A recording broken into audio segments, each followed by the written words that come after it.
আমরা কোনো সময় তাদের সাথে হাত মিলাই নাই। আমাদের কোনো সময় তাদের সাথে যুগপৎ আন্দোলন হয়েছে। আমরা আন্দোলন করেছি, 8 দল হিসেবে আমরা আন্দোলন করেছি, 7 দল হিসেবে বিএনপি আন্দোলন করেছে এবং জামাত আলাদা কর্মসূচি দিয়েছে। এটা আমরা লক্ষ্য করেছেন আপনারা। কিন্তু কোনো সময় তাদের সাথে একসাথে আন্দোলনে আমরা একসাথে এক টেবিলে বসে আমরা আন্দোলন কোনো সময় করি নাই। আপনারা দোয়া আনতে চান না, এই কথাটা সঠিক না। এই কথাটা কোনো অবস্থাতেই সঠিক না। আপনাদের দলে যেসব যুদ্ধ অপরাধী, আপনাদের দলে যুদ্ধ অপরাধী নাই?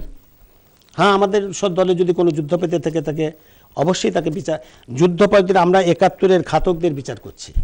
আমরা কোনো দলকে বিচারের কাঠগড়ায় দাঁড় করাতে চাচ্ছি না। আমরা 71-এ যারা বাংলাদেশে মানবতা বিরোধী কর্মকাণ্ড ঘটিয়েছে, 71-এ যারা এদেশে গণহত্যা করেছে, এদেশের আমার মা বোনদের ধর্ষণ করেছে, আমার 71-এ যারা লুটপাট করেছে, অগ্নিসংযোগ করেছে, খুন করেছে, তাদেরকেই আমরা বিচারের কাঠগড়ায় দাঁড় করাতে চাচ্ছি। সেই ব্যক্তিটিকেই যারা মানবতা বিরোধী কর্মকাণ্ড 71-এ ঘটিয়েছে। আমরা কোনো দলকে বিচারের কাঠগড়ায় দাঁড় করাতে চাচ্ছি না। সেই ব্যক্তিটি যেই দলেই অবস্থান করুক না কেন, যেখানেই তার অবস্থান থাকুক না কেন, তাকে আমরা বিচারের কাঠগড়ায় দাঁড় করাতে চাচ্ছি, তার বিচার করতে চাচ্ছি। বেওয়াই বিচার করবেন আপনারা? হ্যাঁ, বেওয়াই বুঝলাম না। বেওয়াই না বেওয়াই কোনটা? কে কার কথা বলছেন আপনি? প্রধানমন্ত্রী। তিনি এই কথাগুলোর কোনো অর্থই হয় না। একজন যুদ্ধাপরাধী বলতে কাকে বোঝায়? আমরা রাজাকারদের বিচারের কাঠগড়ায় দাঁড় করতে। একটা জিনিস আপনারা মনে করবেন যে 71-এ বাংলাদেশে যারা রাজাকার ছিল, জাতীয় জনক বঙ্গবন্ধু কিন্তু সাধারণ ক্ষমা ঘোষণা করেছেন। সাধারণ ক্ষমায় কয়েক ক্যাটাগরির মানুষকে সাধারণ ক্ষমা দেন নাই। যারা স্পেসিফিক, যারা হত্যা করেছে, যারা লুটপাট করেছে, যারা ধর্ষণ করেছে, যারা অগ্নিসংযোগ করেছে, তাদেরকে তিনি ক্ষমা করেন নাই। আর না হয় কিন্তু বঙ্গবন্ধু যারা তখন দালাল আইনে যাদেরকে গ্রেফতার করেছে প্রায় সকলকে কিন্তু ছেড়ে দিয়েছেন, এই স্পেসিফিক অপরাধী যারা অপরাধী ছিলেন না। কাজেই আমি যুদ্ধাপরাধীদের সংজ্ঞা আপনারা কিভাবে নির্ণয় করছেন, আমরা কিন্তু সেভাবে নির্ণয় করছি না। আপনারা কিভাবে তদন্ত হচ্ছে ওই আমি যে কথাটা বললাম, 71-এ যারা মানবতা বিরোধী কর্মকাণ্ড ঘটিয়েছে, যারা ধর্ষণ করেছে, হত্যা করেছে, লুট করেছে, অগ্নিসংযোগ করেছে, এই অপরাধগুলো যারা করেছে তাদেরকে আমরা বিচারের কাঠগড়ায় দাঁড় করছি। সুনির্দিষ্টভাবে যাদের বিরুদ্ধে অভিযোগ আছে, তদন্তকারী সংস্থা গঠিত হয়েছে, প্রসিকিউশন গঠিত হয়েছে, ট্রাইব্যুনাল গঠিত হয়েছে, তদন্তকারী সংস্থা তদন্তের মাধ্যমে যাদেরকে বিরুদ্ধে অপরাধ পাবে তাদেরকেই তাদের বিরুদ্ধে তদন্তের মাধ্যমে যাদের বিরুদ্ধে অপরাধ পাবে, প্রাথমিকভাবে প্রমাণিত হবে, তাদেরকেই বিচারের কাঠগড়ায় দাঁড় করানো হবে। এখন পর্যন্ত আমরা বলতে পারি না সেই অপরাধীদের সংখ্যা 100 না 1000, সেটা কিন্তু আমরা এখন নির্ণয় করিনি। তদন্তকারী সংস্থার হাতে কিন্তু আমরা কোনো তালিকাও তুলে দেই নাই। 12 জনের প্রাথমিক তালিকা একটা প্রকাশ করছে, তারা সেই তালিকা অনুযায়ী তারা তদন্ত করছে।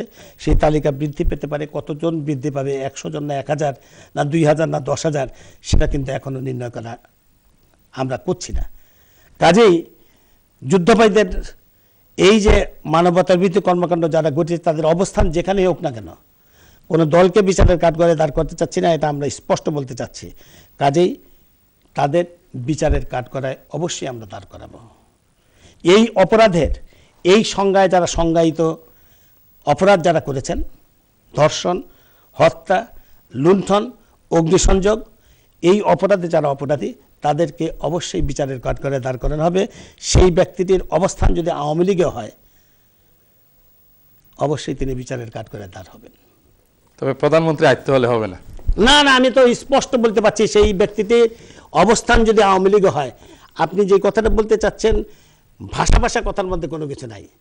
তদন্তের মাধ্যমে যদি এই সংজ্ঞায়, এই অপরাধের সংজ্ঞায় যারা পড়বেন, সেই ব্যক্তিটির অবস্থান যেখানেই হোক না কেন তাকে বিচারের কাঠগড়ায় দাঁড় করানো হবে।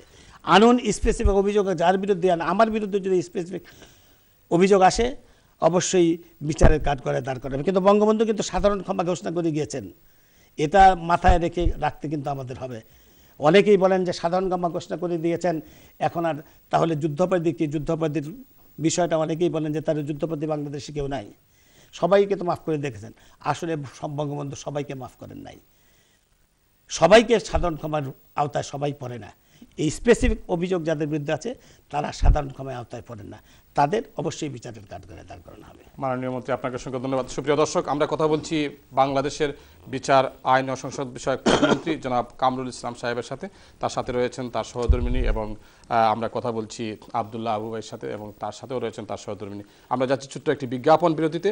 মাননীয় মন্ত্রী বলেছেন যে সাবেক রাষ্ট্রপতি এবং বিএনপির প্রতিষ্ঠাতা জিয়াউর রহমান সাহেব বাই চান্স মুক্তিযোদ্ধা। আপনারা যারা প্রশ্ন করতে চান, আপনারা নিচের স্ক্রিনের যে নম্বরটিতে আপনারা প্রশ্ন করবেন, তবে অবশ্যই শ্রদ্ধা রেখে আপনাদেরকে প্রশ্ন করতে হবে, এবং একজন মন্ত্রীকে, একজন মন্ত্রী বা সাধারণ মানুষকে শ্রদ্ধা রেখে কথা বলতে হবে। আমরা যাচ্ছি ছোট্ট একটি বিজ্ঞাপন বিরতিতে। বিজ্ঞাপন বিরতির পর আমরা আবারও ফিরে আসছি। ততক্ষণ পর্যন্ত আমাদের সঙ্গেই থাকুন। Thank you.